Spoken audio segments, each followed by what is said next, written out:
Hey, so I'm out here walking in the park.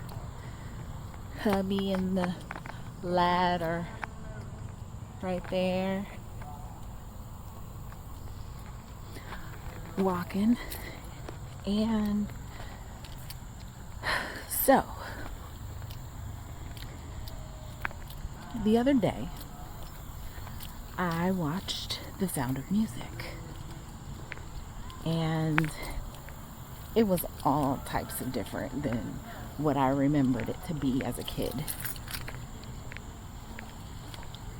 As a kid,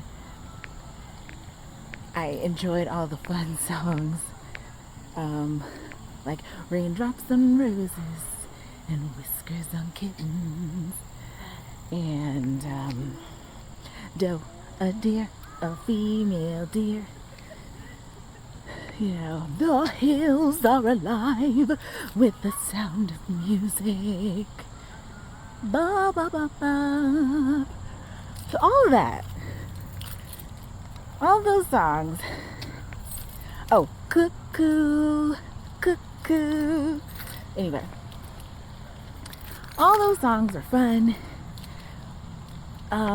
But watching it as an adult, man, it just really hit different. I mean, tears and everything. It was heavy and weighted. It's a heavy, very heavy movie. So I'm gonna do just a quick recap, and then I'm gonna give you basically what I walked away from, or what sat on my heart at the end of the movie.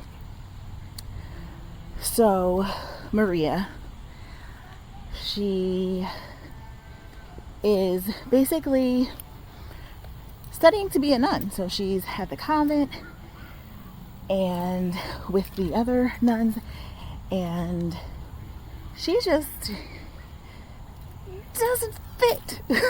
You know, there's a song that they sing, how do you solve a problem like Maria? And how do you hold a moonbeam in your hand? That's how you solve a problem like Maria.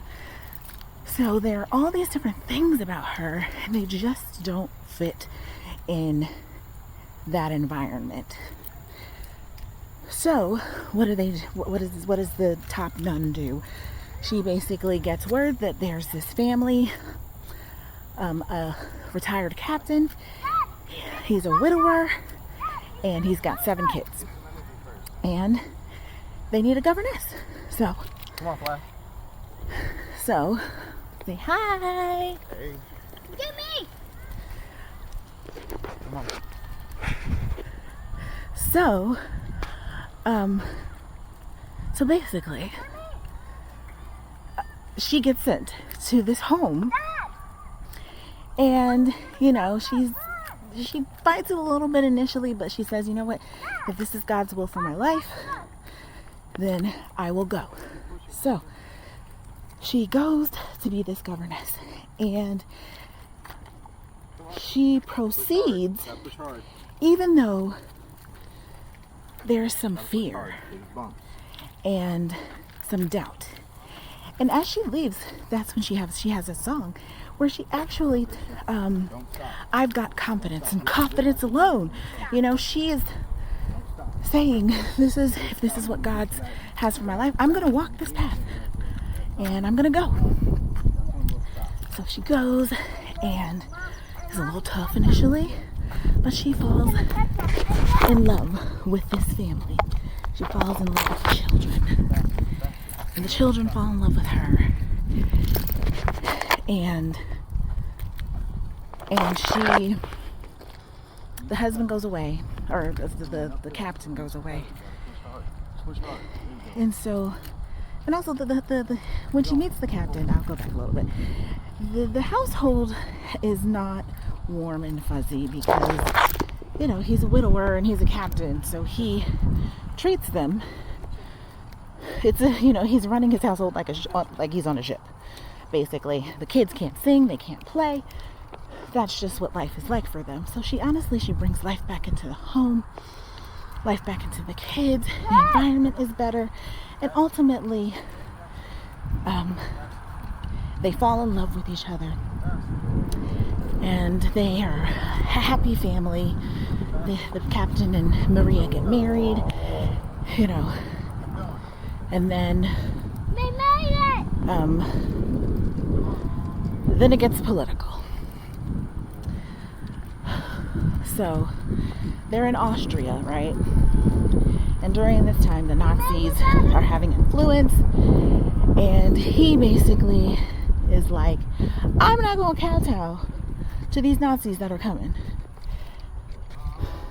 The Nazis want him to conform, but he's not going to. So ultimately, the family has to flee. This is really long, but I'm getting there. I'm almost there. Just hold on tight. Okay, so, man, I don't know where I left off. But, so just a little bit in there. Singing, the captain, because of how sad their family was, singing just was kept away from the home. And Maria, of course, she sang. That was part, honestly, in my opinion, of her worship. You know, singing was, and especially in nature, and spending time in nature, that was her way of worship. That was her way of communing with God, in my opinion. So she shared that with the kids. Music, nature, she shared that with the kids and with the family, and she brought it back into the home. And because of that, they were singing at this festival. So I think, so the family decided to flee. And so they were sneaking out to flee, and they got caught by the Nazis. And they were like, oh, we're actually not fleeing.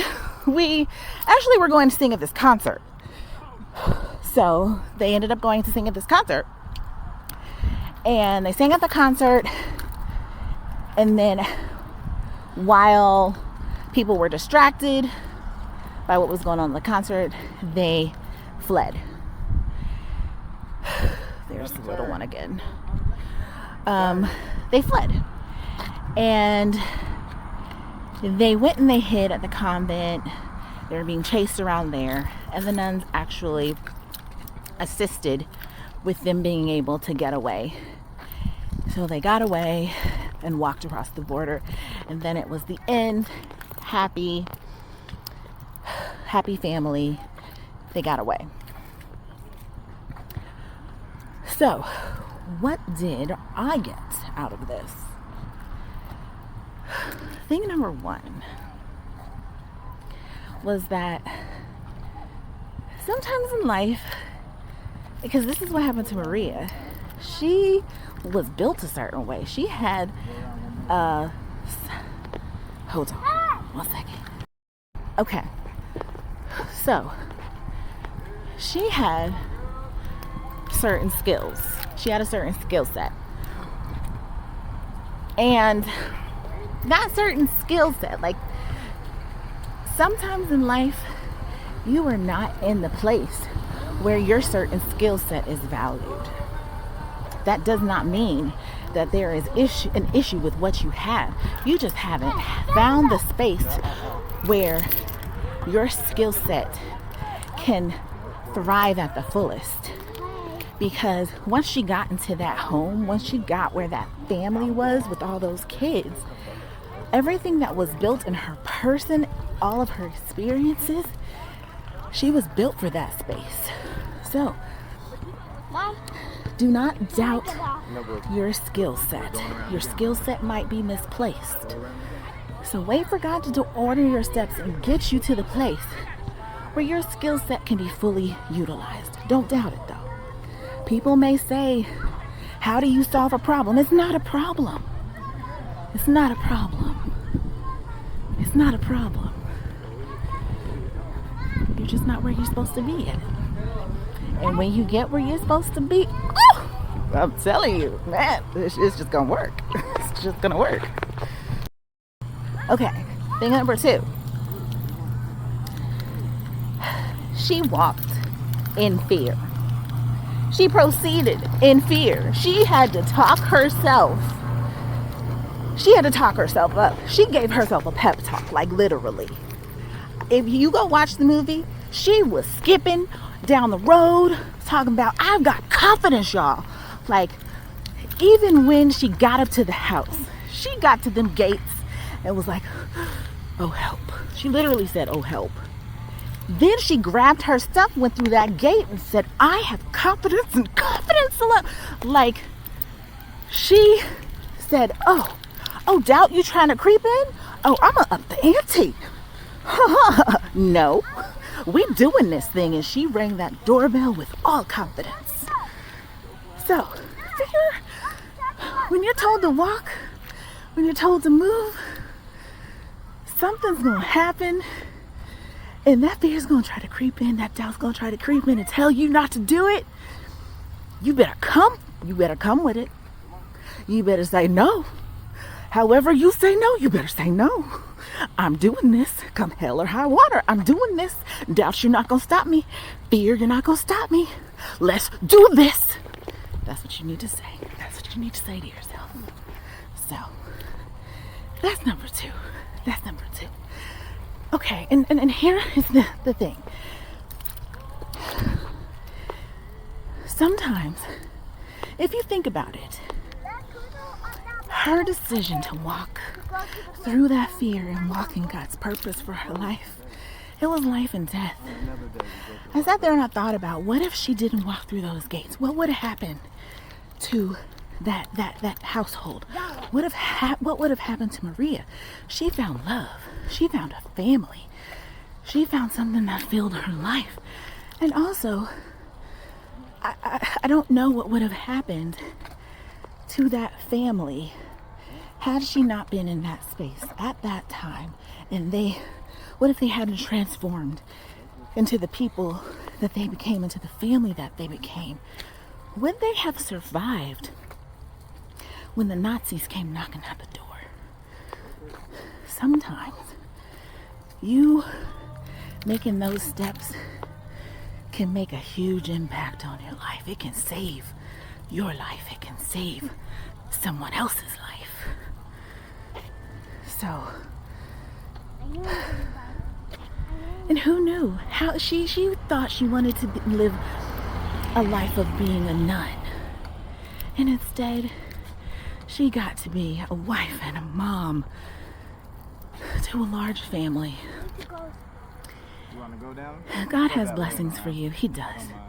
God has things for you in your life beyond what you can understand.